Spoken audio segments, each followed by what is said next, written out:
ከሴክስ በተጨማሪ ባሎቻችን ሁል ጊዜ ከጎናችን እንዲሆኑ፣ እንዲያፈቅሩን፣ እንዲወዱን የኔ ሚስት እኮ በቃ ጀግና ናት፣ ሁሌም ከጎኔ አለች ብሎ ሁሌ ቤታቸውን እንዲያስታውሱ ከሚያደርጉ ነገሮች የተወሰኑትን ልንገራቸው። አሁን ደግሞ ማለት ነው በመጀመሪያ በጭራሽ ባሎቻችን መጨቃጨቅ የለብንም።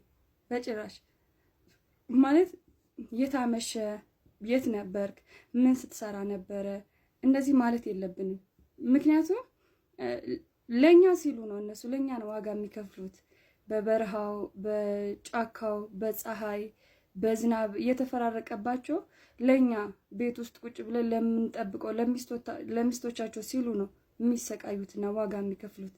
ስለዚህ የት ነበርክ፣ የት ዋልክ ሳይሆን ያለብን ልክ ባሎቻችን ሲመጡ የኔ ፍቅር መጣህልኝ፣ እንኳን ደህና መጣህልኝ፣ ውሎህ እንዴት ነበር የኔ አባት፣ ዛሬ ስራ እንዴት ነበረ፣ በቃ አለ አይደለ ልናጠረክራቸው ነው የሚገባው። ከዛ ደግሞ ጭራሽ ተስፋ እንዲቆርጡ ማድረግ የለብንም። ማለት ተስፋ እንዲቆርጡ ማድረግ ለምሳሌ ስራ ላይሳካላቸው ይችላል፣ በቃ ብዙ ነገር ላይሳካላቸው ይችላል ወንዶች። በዛን ሰዓት ማድረግ ያለብን በቃ ትችላለህ ማለት ነው። ተስፋ ሲቆርጥ የኔ ፍቅር ተስፋ መቁረጥ የለብህም፣ አንተ እኮ ጀግና ነህ፣ አንተ ጀግና ወንድ ነህ፣ እስከዛሬ አንተ ፈልገህ ያላደረግከው ነገር የለም አይደለ? አሁንም ቢሆን ትችላለህ፣ አንተ ጠንካራ ነህ፣ አንተ ጎበዝ ነህ፣ ጀግና ነህ። ሁሌም ከጎኑ ልንሆን ይገባል፣ ሁሌም ቢሆን ልናበረታው ይገባል። በቃ አለው ልንለው ይገባል።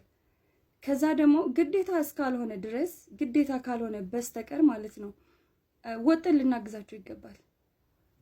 ለምሳሌ ባል ብቻ ስራ ይስራ ብለን የእሱን እጅ ቁጭ ብለን ቤት ውስጥ መጠበቅ የለብንም። እኛንም በአቅማችን ወጥን መስራት አለብን። ሰርተን ገቢ ማስገባት አለብን። ልናግዛቸው ይገባል። በቃ ቁጭ ብሎ ዘይት አለቀ፣ ሽንኩርት አለቀ፣ የቤት ኪራይ ደረሰ፣ ፀጉሬን አሰራኝ፣ ልብስ ግዛልኝ አይደለም። ቢያንስ እንኳን የቤት ወጪውንና የሚያስፈልጉትን ነገር ግዴታ እስካልሆነ ስለት ካልታመምን በስተቀር ወጠን ሰርተን ገብተን ልናግዛቸው ይገባል። እኛም ብሎ ነው እኮ ቤተሰቦቻቸውን ጥሎ የመጡት። እነሱ እኛን አምኖ ሲቀበሉን ከኛ ጋር ህይወት እስከ መሰረቱ ድረስ እኛ ለነሱ ሚስት ብቻ አይደለም መሆን ያለብን፣ እናትም፣ አባትም፣ እህትም፣ ወንድምም፣ የትዳር አጋር ሁሉ ነገራቸው ነው መሆን ያለብን። ልንረዳቸው ይገባል፣ ልንንከባከባቸው ይገባል። ሁልጊዜ መጨቃጨቅ፣ መነዛነት፣ ምን ሆነ ነው ዝም አልከኝ። በተለይ ማለት ነው የሆነ ነገር ስራ ሳይሳካላቸው ቀርተው ደብሯቸው የሆነ እንትን ሆኖ ሲመጡ ቤት ምን ሆነ ነው ምንድነው የሚዘጋ ምናምን አይደለም ማለት ያለብን።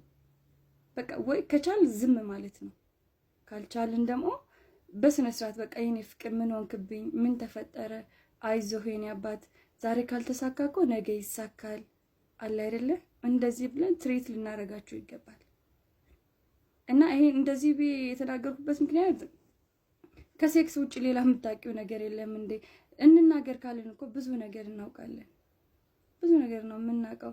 እና ከቻላችሁ በቃ ትሪት አድርጓቸው፣ ወንዶችን አታጨናንቋቸው፣ ባሎቻችሁን አታጨናንቋቸው። በጭራሽ መታጨናንቋቸው ከሆነ ማለት ነው ሳምንትም 10 ቀንም 15 ቀንም ውጭ አድሮ መምጣት ይችላል። ቤቱ እንዲያስጠላው ነው የምታደርጉት። እናንተ ባጨናነቃችሁትና ሁሌ በተነዛነዛችሁት ቁጥር ቤቱን እየጠላ ነው የሚመጣው።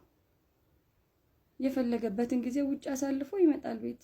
ያን ጊዜ እናንተ ደግሞ ይደብራችኋል አይደለ? እርግጠኛ ነኝ ደስ አይላችሁም። አትጨቃጨቋቸው። ሁሉ ጊዜ በቃ ፍቅር ብቻ አስጧቸው። ፍቅር ይሄ እንደዚህ ነው ሲልሽ እሺ በይው በቃ። አዎ እሺ እንደዚህ ነው ሲልሽ ልክ ነህ የኔ ፍቅር፣ ምንም አትሆኝም፣ አትጎጂም፣ ትጠቀሚያለሽ እንጂ። እና በጣም ነው የምወዳችሁ። ላቭ ዩ